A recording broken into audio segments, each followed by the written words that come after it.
Nakon prijema pobjednika Najkutka opštine Dervent, ova lokalna zajednica danas je organizovala i prijem za ribare ove opštine koji su postali i vice šampioni svijeta i njima su uručeni pokloni i novčane nagrade.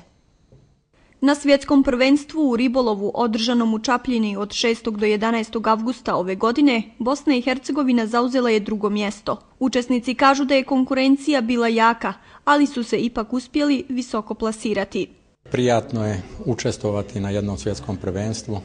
Bilo je naporno, ali zahvaljujući volji, društvu, druženju, ekipi sa kojima smo bili na takmičenju, ipak se uspjelo. Pa pazite, dole Primorje u to vrijeme izuzetne temperature gdje su temperatura iznosila čak 40 stepeni, a mi smo morali u svojim boksovima da provedemo po 7 sati u tim boksovima. Znači imali smo jedno dovoljno vode za piće, sve ostalo smo morali da podnesemo na otvorenu. Nagrade na mnogim takmičenjima sa svojom ekipom osvajala je i Saja Vidović, koja je također prisustvovala današnjem prijemu. Bile prve u Gradišci, prvenstvo Republike, bile smo prve u BiH u Rudom, Višegradu, na Kupu Republike Srpske bile smo druge.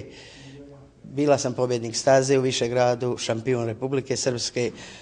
Nije prvi puta, već više puta sam bila pobjednik staze. Naše udruženje je zadovoljno sa njihovim rezultatima. Jedno smo od boljih udruženja u okruženju i u Republici Srpskoj.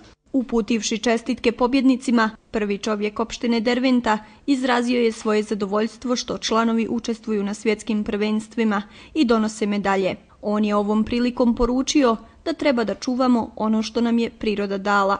I opet još jednom moje nezadovoljstvo i moj apel višim instancama, ajmo reći u Banja Luci, da se oko Ukrajine počnemo ozbiljno baviti. Ukrajina je najduža rijeka Republike Srpske, jer vrtimo se oko Ukrajine, odatle smo ribari, mi smo malo i na Savi, ali Ukrajina je nešto domaće. Ona prolazi kroz 5 opština, međutim najvećim dijelom prolazi kroz Derventu i najviše smo hendikepirani kad gubimo ovu rijeku.